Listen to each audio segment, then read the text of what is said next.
¿Qué secreto jugoso descubriste por accidente? Historia 1. Yo soy la persona de la familia que se encarga de la historia familiar. Llevo décadas haciendo genealogía. Cuando yo tenía 10 años, mi abuela paterna falleció. Un año y un día después, mi abuelo volvió a casarse. Él le llevaba 21 años a su nueva esposa. Básicamente, ella era solo un año mayor que mi papá. Fue bien recibida en la familia y todo parecía estar bien. Mi abuelo era dueño de una gran granja. Durante muchos años, arrendó los campos más grandes a un granjero que vivía por el camino y que tenía 2 hijos adolescentes. Nuestras familias se llevaban bien, aunque no éramos amigos cercanos. Cuando era niño, noté que mi madrastra abuela siempre se animaba mucho y mostraba un interés especial por el hijo mayor. Lo mencionaba con frecuencia, y si el granjero y sus hijos se detenían a hablar con mi abuelo, ella siempre terminaba afuera con ellos. En ese momento no le di mucha importancia, pero era algo lo bastante evidente como para llamarme la atención entre los 10 y 12 años. Mi abuelo y mi madrastra abuela estuvieron casados 17 años cuando él murió. Ella vivió otros 14 años después de él. Durante muchos años, yo fui prácticamente su cuidador hasta su fallecimiento. Ella no conducía y nunca había tenido hijos propios. Unas 2 semanas antes de que muriera, mientras yo estaba sentado a su lado junto a la cama, empezó a contarme sobre su infancia y luego me confesó que había tenido un hijo fuera del matrimonio cuando era muy joven. Se fue a vivir con una tía, a varios cientos de millas de su ciudad natal, y fue allá donde tuvo al niño, algo que en esos tiempos era bastante común. Después me dijo que el hijo del granjero que arrendaba las tierras de mi abuelo era en realidad su hijo biológico. Los 2 hijos de ese matrimonio habían sido adoptados. Me explicó que, antes de que naciera el bebé, ya existía un plan para que esa pareja en particular adoptara a su hijo. Por eso ella siempre mostraba tanto interés en ese joven. Ese hombre todavía vive, aunque ya es mayor.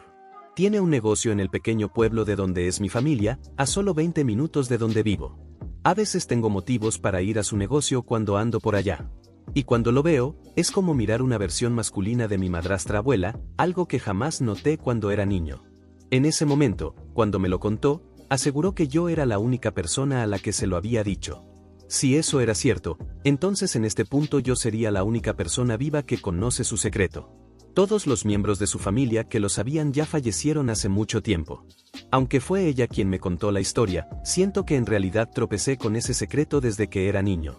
Yo percibía que había algo extraño en su comportamiento cuando estaba cerca de él. Simplemente, en ese entonces no tenía la madurez suficiente para entenderlo del todo ni para reconocer el parecido tan evidente entre los dos. Ok, parece de esas historias que no solo sorprenden por el secreto, sino por la forma en que alguien puede cargarlo durante toda una vida y dejar pequeñas señales sin darse cuenta. También impresiona pensar que a veces uno nota que algo no encaja desde niño, pero solo muchos años después entiende lo que realmente estaba viendo. Historia 2. Descubrí cuando era adolescente que uno de mis bisabuelos en realidad no era mi bisabuelo. Esto se manejaba como un secreto familiar muy profundo y oscuro que jamás debía contarse a nadie fuera de la familia.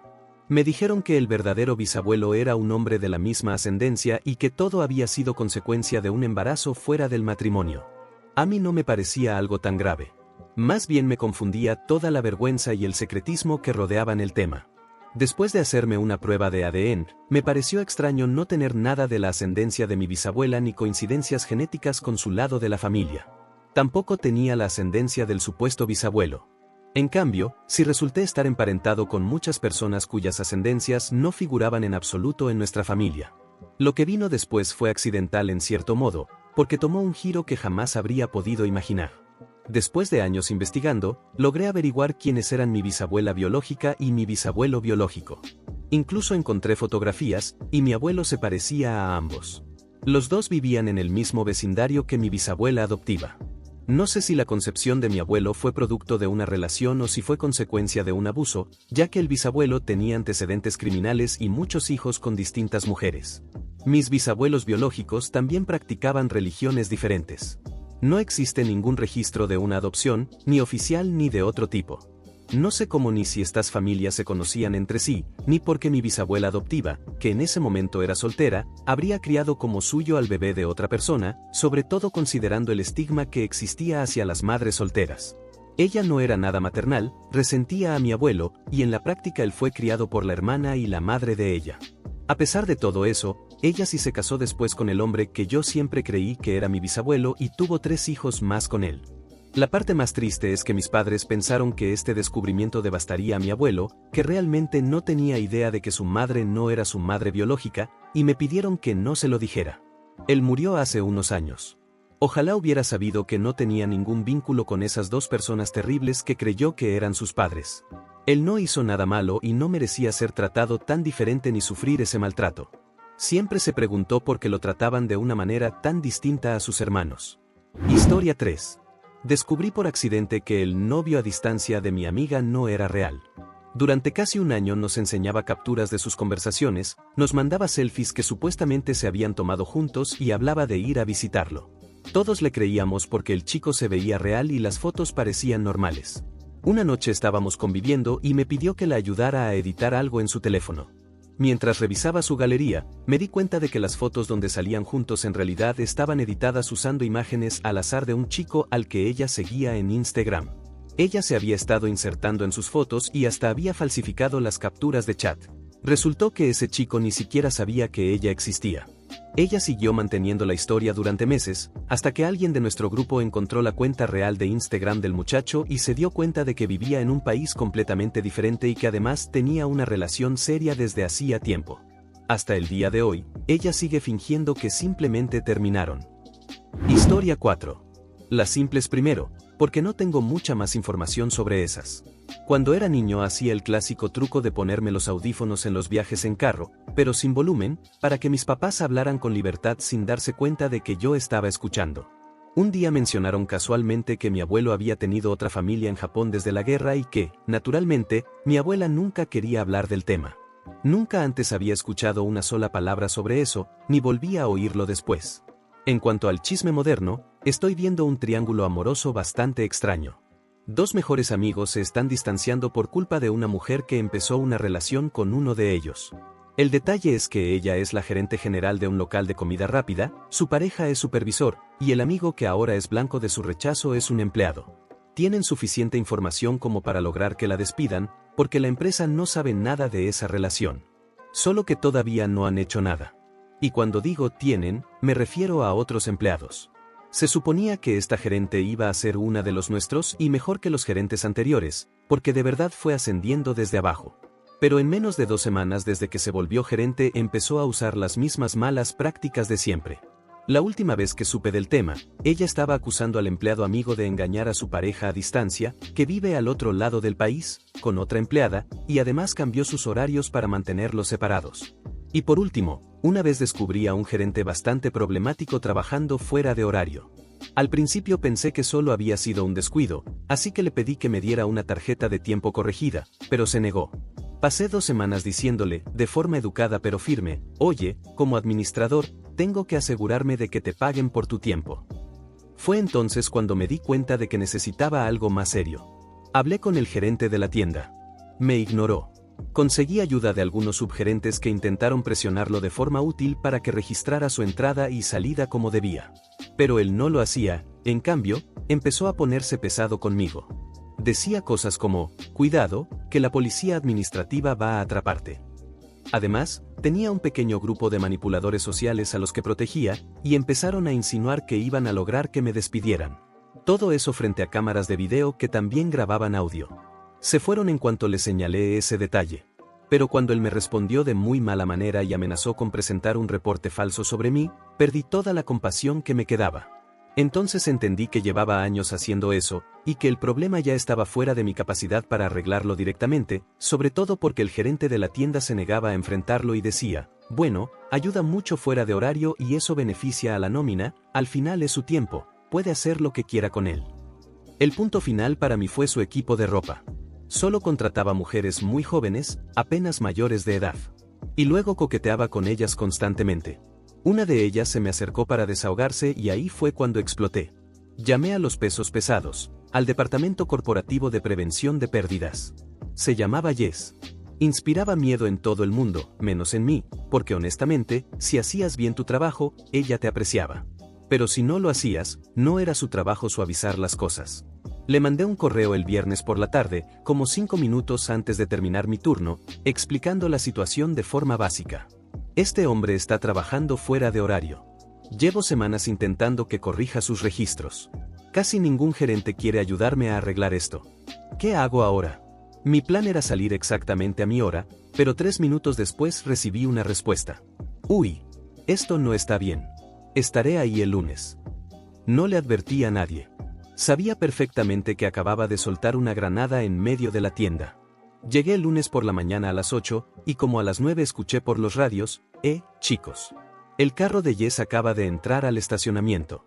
Sí, es ella. Y toda la tienda entró en modo pánico para tratar de verse bien.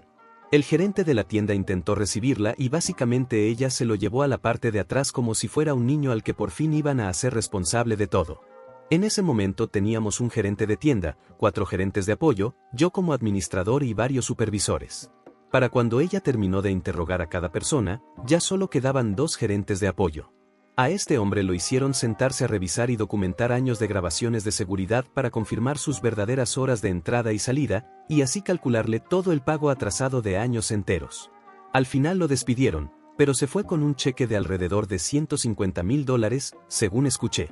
Tuvieron que calcular un promedio de sus horas porque el sistema de seguridad solo guardaba 2 años de grabaciones antes de borrarlas. El pequeño grupo de personas problemáticas que lo rodeaba fue reduciéndose hasta que solo quedaron 2 empleados.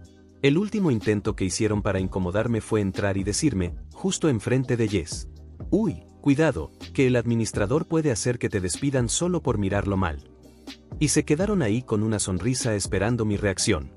Jess también observó mientras yo giraba en mi silla y respondía con calma: mientras no estén rompiendo ninguna regla ni ninguna ley, están completamente seguros. ¿Hay algo que quieran confesar? Se quedaron con los ojos bien abiertos y salieron del lugar de inmediato. Jess sonrió y siguió arreglando todo aquel caos. Fue una locura. Parece una mezcla buenísima entre chisme laboral y justicia tardía. Lo más impactante es cómo algo que parecía un detalle administrativo terminó destapando años de abuso, malas prácticas y un ambiente completamente tóxico. Historia 5. Cuando éramos más pequeñas, mi hermana mayor y yo compartíamos un celular. Debíamos tener como 10 y 12 años. Ella se metió en problemas y mis papás se lo quitaron como castigo, así que me convenció de ir en bicicleta con ella a Target para comprar uno de esos teléfonos de prepago. Obviamente, como yo era la hermana menor, en realidad no tenía ningún control sobre ese teléfono, ella solo quería usar parte de mi dinero para completarlo. Pasaron un par de días y una noche me despertó en plena madrugada para decirme que había encontrado un teléfono exactamente igual en la oficina de mi papá, y que él estaba engañando a mi mamá. Yo no le creí, pero tampoco pude volver a dormirme, así que al final bajé a revisar y confirmé que era verdad. Me sentí muy mal durante días al darme cuenta de que nuestra familia iba a volver a desmoronarse. Para dar contexto, mi papá ya había engañado a mi mamá años antes y por eso se habían divorciado, y apenas llevaban poco tiempo de haberse reconciliado, así que yo sabía muy bien lo que se venía. Unos días después, mi mamá encontró el nuevo celular que habíamos comprado mi hermana y yo, y fue con mi papá sosteniéndolo en la mano mientras le decía: mira lo que encontré. Estoy segura de que a él casi se le paraliza el corazón pensando que había encontrado su teléfono. Pero enseguida ella explicó que lo había hallado en el cuarto de mi hermana. Además, se dieron cuenta rápido de que yo casi no había tenido nada que ver en eso. Entonces mi papá decidió ser el quien le dijera a mi hermana que estaba castigada. Empezó a hablar con ella, y mi hermana le respondió de inmediato: ¿y qué pasa con tu celular extra? En fin, esa fue la última vez que vi a mis papás juntos, aparte de mi graduación y mi boda. Historia 6. Descubrí que la esposa de un gerente en realidad es su media hermana y que tienen una relación de pareja. Él la llama su esposa. Tenían el mismo apellido porque comparten al mismo padre, no porque se hubieran casado. Ellos no supieron el uno del otro hasta que ya eran adolescentes mayores. Creo que fue algo así como una familia secreta o que el papá tuvo otra relación por fuera, algo de ese estilo. Yo me enteré en 2012, y en ese momento él tenía 58 años. Lo descubrí en una cita de OkCupid. Salí con una chica y nos fuimos varios días de fiesta, entre alcohol y excesos, como por 3 o 4 días. Ella era adulta y vivía con su mamá. Fuimos a su casa porque tenía alberca, y terminamos quedándonos dormidos afuera, en los muebles del patio, como a las 4 de la mañana. Nos despertamos cuando salió el sol. Su mamá me preparó el desayuno y me preguntó dónde trabajaba. Cuando le dije, me respondió que su exesposo trabajaba ahí también y me preguntó si lo conocía. Luego soltó algo como: ¿sabías que tiene una relación con su hermana? Yo me reí, pero ella se puso seria y me dijo que la hermana de la que hablaba era de sangre, que compartían al mismo padre. No solo me lo contó, sino que además esa mujer tenía en ese tiempo acceso a Ancestry y me enseñó árboles genealógicos con enlaces al sitio, además de recortes de periódico escaneados sobre el nacimiento de la media hermana, donde aparecía el mismo nombre del padre. Todo fue tan extraño que, cuando volví a dormirme después, pensé que quizá lo había soñado. La exesposa dijo que ellos empezaron su relación cuando ya andaban por sus 40, aunque ella sospecha que tal vez ya tenían algo desde antes, mientras todavía estaban casados. La hija no quiere tener nada que ver con él. Historia 7. El papá de mi primo no es el tío que todo el mundo cree. Mis dos tíos, llamémoslos Greg y Brian, eran hombres exageradamente atractivos. Todo el encanto físico de nuestra familia parecía haber caído directamente sobre ellos. Aún así, Brian llegó un día con una mujer maravillosa como esposa. La familia la recibió de inmediato y todos la adoraban. Luego vino la tragedia. Brian sufrió un accidente automovilístico terrible y quedó paralizado de la cintura para abajo. Su esposa se quedó a su lado, fiel. Greg empezó a burlarse de su hermano, insinuando cómo debía ser su vida íntima en esas condiciones. Las bromas se pusieron cada vez más pesadas hasta que Brian explotó, sacó su parte íntima en plena cena familiar y proclamó a voz en cuello que todo funcionaba perfectamente, procediendo a demostrarlo. Yo todavía no había nacido, pero me contaron que mi abuela se desmayó. Poco después, la esposa quedó embarazada. Tuvo al bebé sin problemas, y el niño nació sano. Al principio parecía una mezcla bastante clara entre Brian y su esposa. Pero al llegar a la adolescencia, su cabello empezó a hacerse muy rizado y además creció hasta medir como 1.95. Brian empezó a sospechar, porque en nuestra familia el único con cabello rizado y esa estatura era Greg. Luego Greg murió en sus 50s por un tipo de cáncer relacionado muchas veces con factores genéticos. Ahora saltemos al presente. Yo tengo 27 años. Estamos sentados a la mesa en acción de gracias. Mi primo se inclina hacia adelante, apoya los codos sobre la elegante mesa de mi abuela y anuncia delante de todos: bueno, tengo cáncer. ¿Y cómo me enteré? Porque la abuela me dijo que mi papá en realidad es mi tío y quería que me hiciera estudios por precaución, porque este tipo de cáncer puede ser silencioso. La habitación quedó en un silencio absoluto durante unos 45 segundos de desconcierto total. Al final, uno de mis otros primos rompió el momento lanzándole un panecillo y diciendo que lo único más impactante era que no supiera que su papá, o su tío, era gay. Ok, esta historia me parece una locura total porque empieza como un chisme familiar extraño y termina convirtiéndose en una revelación enorme en plena cena. Lo más impactante es que un secreto guardado durante tantos años salió a la luz justo por una razón médica y dejó a todos sin palabras.